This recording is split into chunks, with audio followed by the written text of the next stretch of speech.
December 4th, 2024 Plan Unit Development Committee meeting. Okay, roll call please. Ms. Baumgartner. Mr. Bender. Mr. Curry. Hello. Mr. Peterson. Here. And Mr. Stevenson. Here. Thank you. Thank you. We do have a quorum to conduct business today. Before we get started, I will pass the floor to our board counsel, Scott Purcell. Thank you, Mr. Chair. So for tonight's meeting, this PUD committee will be implementing a rule to limit public presentation from the petitioners to 10 minutes. And so if this committee agrees to that limitation, I would seek a motion to approve. I'll make the motion. Second. We have a motion and a second. All those in favor use the voting sign aye. Aye. Aye. Any opposed? The motion carries. Thank you. The first agenda item is case number PUD-24-3 Atwell Suites Saxony. It's a request to approve the architecture for a new hotel within the Saxony PUD, generally located west of Minden Drive and south of Erlane Drive. And the petitioner is Jason Miller, and we have the staff planner, Gabrielle.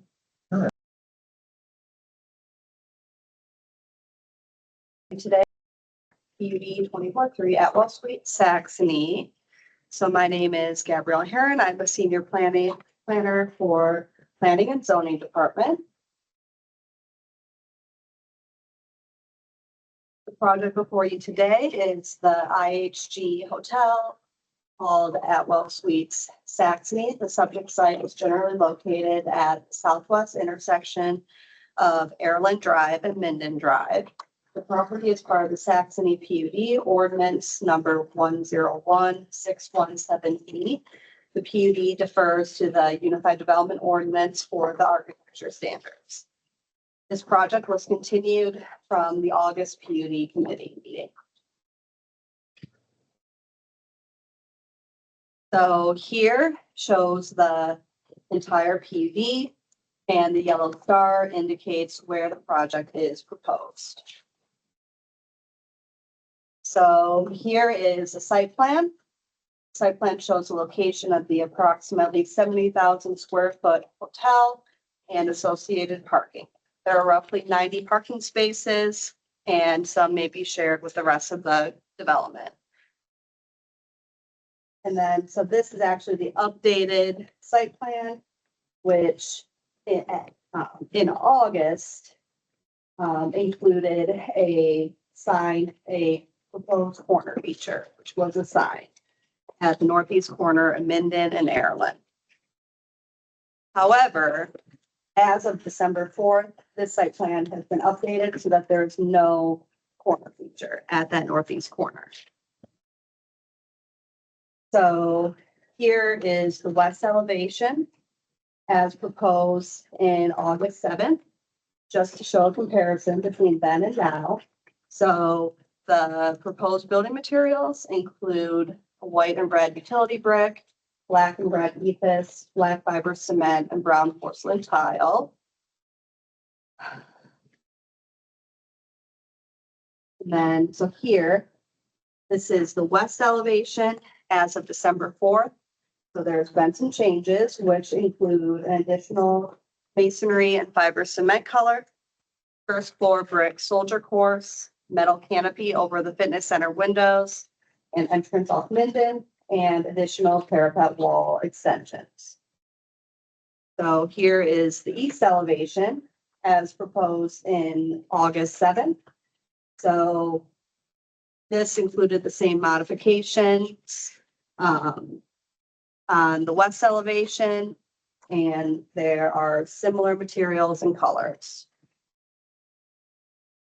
So here, some of the changes since August 7th include additional masonry and fiber cement color, first floor brick soldier course, metal canopy over fitness center windows, an entrance off Minden, and additional parapet wall extensions. There are also metal canopies over all first floor hotel room windows. And then here, north and south elevations, similar materials and colors to the west and east elevations.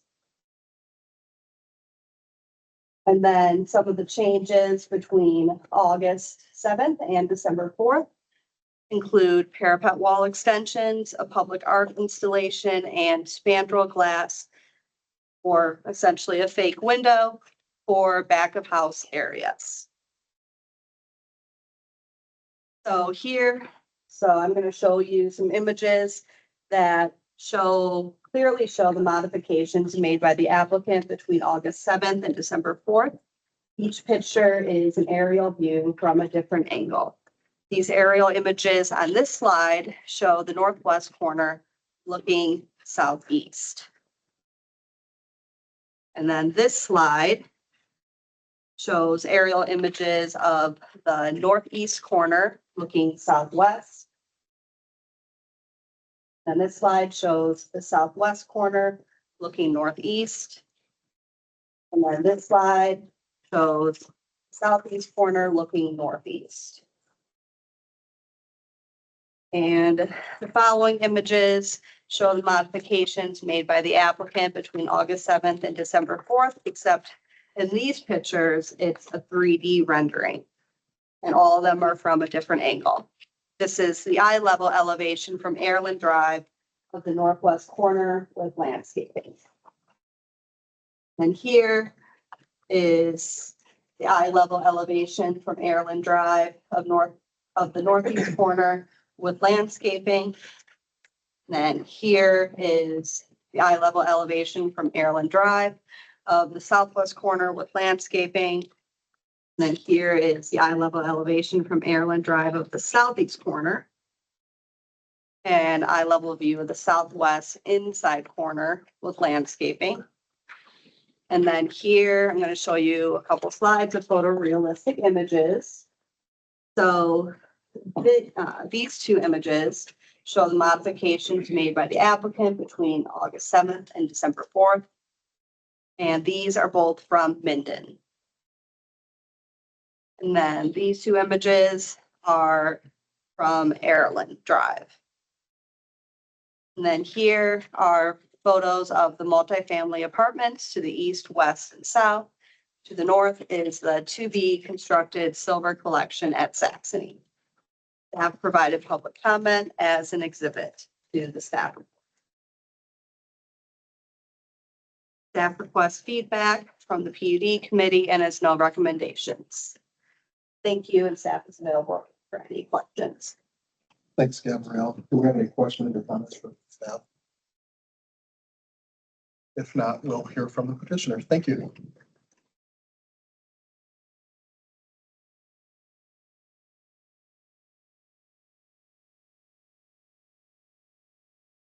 Thank you, Mr. Chairman, members of the committee. My name is Mindy Westrick Brown, and I'm an attorney at the law firm of Fakery Drinker. Before diving into our presentation today, I just want to comment on the Fishers City Planning staff. They're absolute professionals. We appreciate them making themselves available to meet over the many months with many calls and meetings. So we have a better project because of their hard work before you tonight.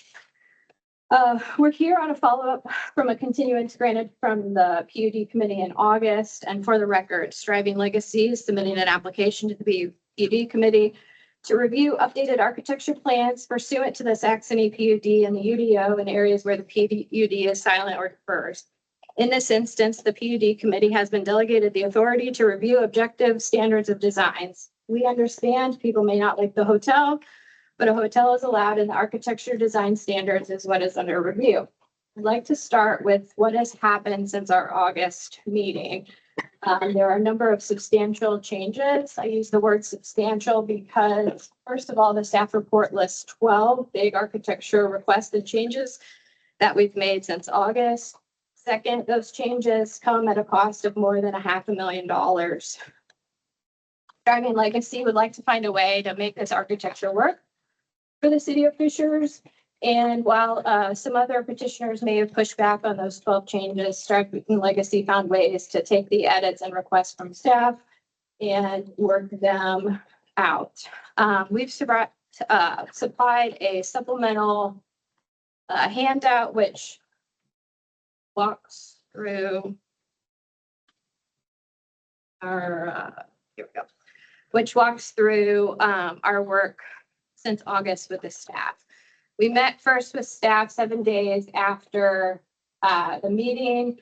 We took a lot of building designs in the area and showed a concept looking more like a townhome with bump outs, bump ins, and different exterior shells to get feedback on that.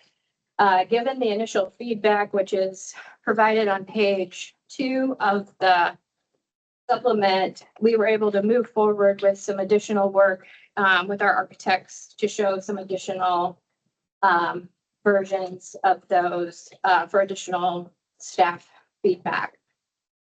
And as requested, there were different views requested from staff.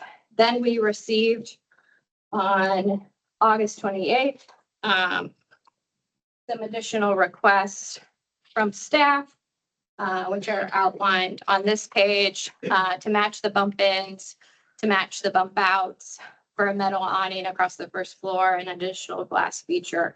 So we spent the first week of September and the rest of August working to make those changes. And as the staff report calls out, we had a call on September 5th and then received an email on Friday, September 13th with an attachment outlining requests for additional markups. So here's the markups from September or August 28th, which we were happy to make and meet those requests from staff.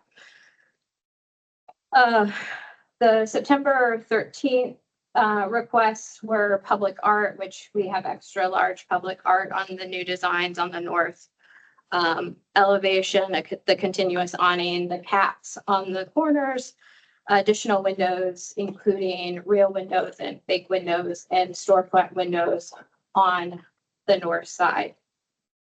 Staff was also great to help us by providing additional pictures and answering questions into October about the continuous awning. And so we were able to make all of the requested changes that were supplied, after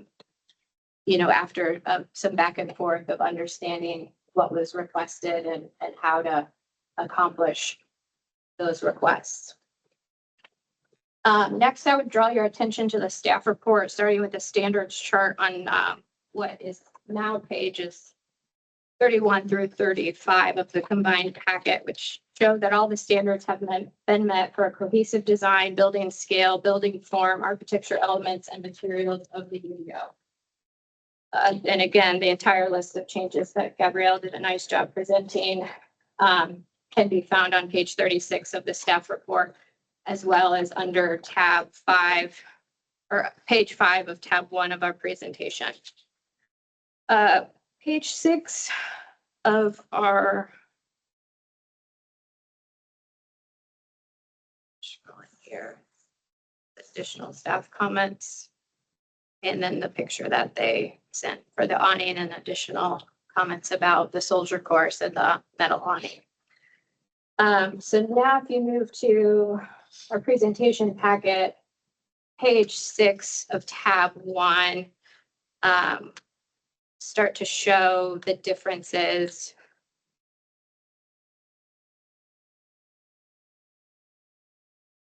And not only has the exterior changed, but the engineering changed as well. You can see this floor plan here, move the rooms around to create that townhome feel, rearranging the king and queen rooms.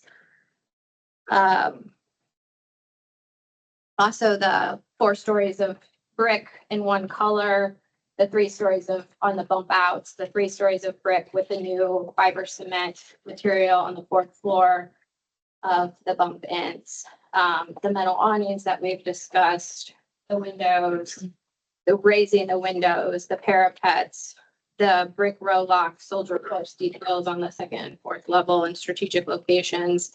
The proposed corner sign was removed and added the additional extra large public art. And if I have more time at the end of my presentation, we'll walk through some of those visually. I should probably address the letter that was in the staff report from the HOA.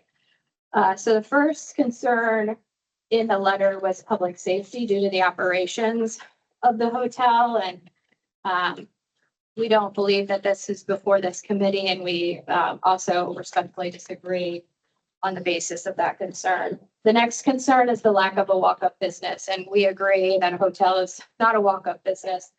But I did mention at the last hearing that this hotel has sidewalks, and it will also have offerings for neighbors that are walking, working out, socializing, that they can take advantage of the smoothies, tapas, and coffee at the restaurants in the hotel. The next concern was about trash, traffic, and noise. The hotel use is specifically allowed in the PUD and therefore was planned appropriately. And again, we aren't here on the use. The hotel at this site is a legally permitted use. The next concern was the number of parking spaces. We respectfully assert that that's not before this committee either. There's shared parking in the A2 mixed use block, which is undeveloped at this time, and the future of this block will be developed in the coming months or years. The letter also references remonstration of the Silver Springs multifamily development, which has been approved in Saxony because all the homes in Saxony are, quote, single family homes. But the PUD does not call for just single family homes, which again is a use argument. And Silver Springs is not a land or a project controlled by Striving Legacy Partners. And so not sure about the relevance in the letter for that. I brought up Silver Springs at my last presentation to show that the all-white exterior development is different than the multicolored brick townhome development to the east of this property. Jump ahead.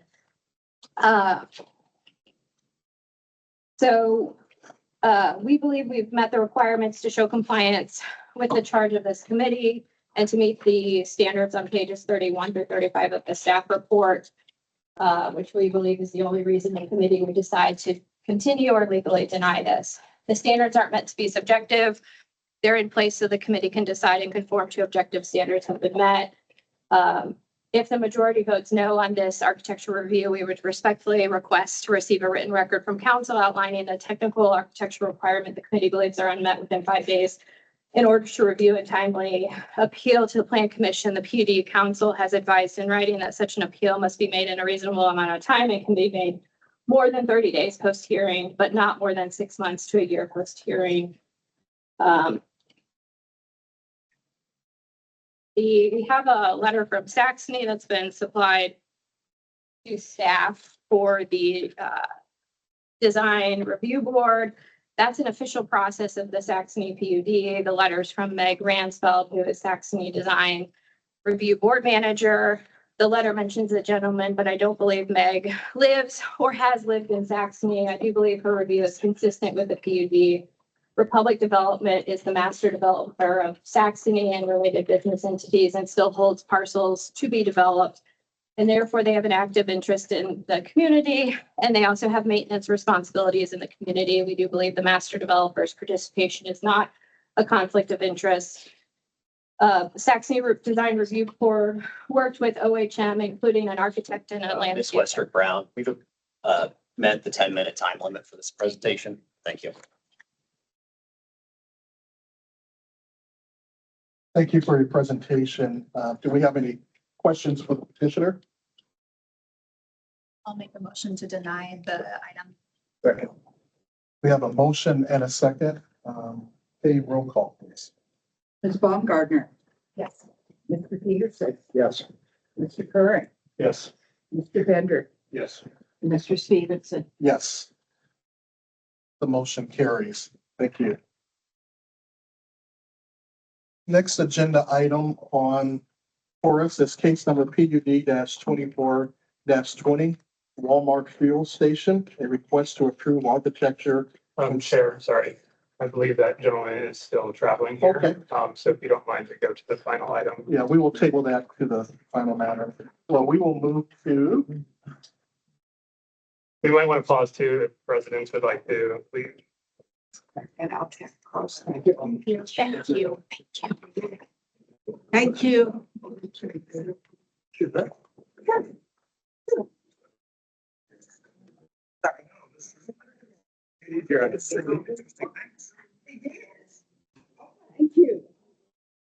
Thank you for denying. We hope that they don't.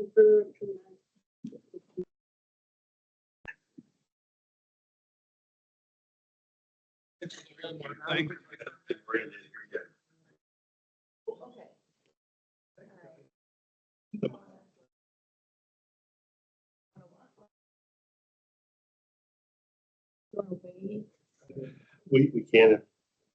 I know she was driving in too. Yeah, she said that she would be here. Well, I'm the engineer from Everwise, but the architect that's supposed to be here was driving down from Wisconsin and she was hoping to be here by 5:15 and I don't see her in the room yet, so. Trying to help, but it's mostly Yeah. architecture. Yeah, I think we should. We'll start with Everwise, since there is a representative here in person, and if we have comments for them. Yeah, we'll do that. Happy to follow up. Okay, well, I will call the case number PUD-24-18, Oh, there she is. Oh, thank God. Everwise Credit Union. I was gonna have to go on for you. Okay. This is a request to approve the architecture and site plan for a new 3,400 square feet credit union branch. And with that, we will start with our staff planner, Gabrielle Herring. All right, thank you. So this is the item PUD 2418, Wise Credit Union. So, hi, my name is Gabrielle Herring and I am a senior planner with zoning. The project before you today is a new branch of Everwise Credit Union. The subject site is generally located at the northwest corner of the intersection of Oleo Road and Silverstone Drive. The property is part of the Village of Gray Eagle PUD Amendment Ordinance 030606C. The PUD includes its own architecture standards that replace those in the UDO. So here is a site plan. It shows the location of the approximately 3,400 square foot credit union branch, associated parking and other site improvements. There are 16 parking spaces proposed. The proposed building materials include a wood look metal siding on the south elevation, custom blend stone veneer, ACM panels, internally lit signage, and an aluminum framed storefront. You can see the colors on the slide and on the material samples provided by the applicant. On the east elevation, there are similar materials and colors to the south elevation. On the north, there are similar materials and colors to the other elevations. And then on the west, similar materials and colors. Here is a 3D view from the northwest. Here is the 3D view from the northeast. And then this slide shows the surrounding character. The first two pictures are of the commercial buildings to the north of the site that are under the same architecture standards and PUD. The last picture is of the place of worship to the west. No public comment was provided. Staff recommends the PUD committee approve the elevations as proposed and approve the site plan with the following condition. All TAC comments are addressed. Top HVAC is screened through extensions of the parapet wall. Signage package will be approved through a sign permit. And thank you, and staff is available to answer any questions you may have. Thanks, Gabrielle. Any questions from the staff at this point? Can you just describe briefly what you mean for the extension of the parapet wall when you show the? Yeah, if you go back to one of the slides that show it, talking with any architect that we work with, we ask them to show where HVAC is going to be, if it's going to be roof mounted. Typically, they know as they're building this out. So you can see on that one where they've alluded to where HVAC is gonna go. Gabrielle, if you could go to the previous flat elevation. Um, One more. So right there, you can kind of see some rooftop HVAC that's still exposed. Our request is for that awning to extend across the way. And the petitioners have agreed to do that. Thanks, Ross. Any further comments? Thanks, Gabrielle. We'll hear from the petitioner. Yes, I have nothing else to add to the presentation, but I do have touchy-feely things. So I will pass these around. Unfortunately, I do not have my stone sample that I was waiting for today. But you can see on the images provided from the Westfield Everwise branch, the stone will be nearly the exact same. The wood siding will be the same, and the pink branding will also be the same. So it'll be essentially the same material palette that you see in Westfield and Carmel. Not so much the Zionsville that's going under construction here in the beginning of the year, but Thank you. absolutely. Any questions? Petitioner, Make a motion to approve. motion by Pete, Second. With those conditions. With all the conditions. Yeah, all the conditions, yes. And we have a second by Megan with the conditions from the staff. Hey, roll call, please. Yes. Ms. Baumgartner, Yes. Mr. Peterson, Yes. Mr. Curran, Yes. Mr. Bender, Yes. and Mr. Stevenson. Yes, the motion does carry. Thank you. Awesome. Thank you so much. Thank you. Also, I believe we'll just wait a little while to see. Walmart. Okay, so the representative that was local was flying in from Louisville, so they were driving up. But we do have we have an architect on the call. So staff can go through the presentation. If you have questions for them, happy to answer. If you're not comfortable with approving tonight, we would request that you would continue the item. But if you'd like to proceed with them, that would be great. Well, I'll go ahead and call that matter case number PUD 24 20 Walmart Fuel Station, a request to approve architecture and site plan for a new fuel station at 9380 Ambleside Drive in the Fishers Marketplace, PUD. And we will hear from the staff at this point. Hello, everybody. Christy Cashman, Senior Planner of the City's Planning Department. The project before you tonight is a fuel station with a small convenience store. The proposed project is located at 9354 Ambleside Drive and is located in the Fishers Marketplace PUD. Architectural and development standards are listed in the Fishers Marketplace PUD ordinance number 070506. The petitioner is requesting to build a 1,618 square foot fuel station convenience store and a canopy with 8 pumps, which is equal to 16 fuel locations on a 41,000 square foot lot. This lot is located in the southeast corner of the existing Walmart neighborhood market property. The fuel station is a permitted use in this PUD. Staff has worked with the petitioner to address all site plan and architectural requirements in the PUD, resulting in changes to the site layout, added landscaping, proper utility screening, and decorative roof details that coordinate with the neighborhood market. This is the current landscape plan. Staff is working with the petitioner to screen any fuel-related utilities with landscaping. That landscaping is not reflected in this current plan, but will be required during their ILP application process. This is the north and south elevations for the fuel station building. The use shows the variety of materials in neutral colors along with the accent color of the Walmart blue. The building is comprised of ephes stone, window glazing storefront, as well as some metal, fascia, and precast concrete. These are the east and west elevations for the fuel station, which will be comprised of the same materials. Here is the elevations for the fuel canopy. The fuel canopy is comprised of metal fascia, EPIS, steel columns, and stone around the base of the steel columns near the pumps.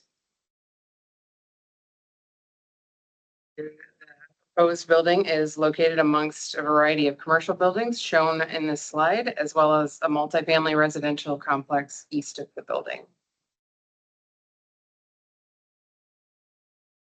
Staff recommends the PUD committee approve the elevations as proposed and approve the site plan with the following condition: that all TAC comments are addressed during the ILP process, including but not limited to landscaping and pedestrian connectivity, and that a signage package will be approved through a sign permit. Did I miss a landscape plan?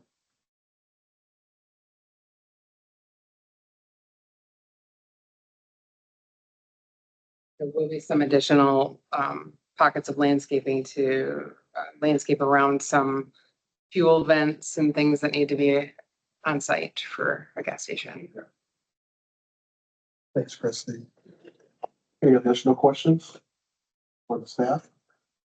I can make a motion to approve. Do you want to hear from the petitioners that are on our Teams call? Do you have any questions you think you would have for the petitioner? Yeah. I don't know. No, so we wouldn't need to hear from them. Motion approved. Like I said, approve the conditions. So, one second. We have a motion from Pete with the conditions recommended by the staff and a second by Sean. And roll call, okay, please. Yes. Ms. Baumgartner, Yes. Mr. Bender, Yes. Mr. Curran, Yes. Mr. Peterson, Yes. and Mr. Stevens. Yes, the motion does carry. Thank you. We don't have any agenda items for the River Place PUD committee. Ross, staff communications. Yes, on the agenda is our upcoming 2025 meeting schedule. That is there for your convenience. You will start to see Outlook invites go out shortly. We appreciate all of your work. We hope you guys have a happy holiday. Thanks, Ross. Thank you. I will entertain a motion. Motion to adjourn. We are adjourned. Holidays, everyone. Thank you.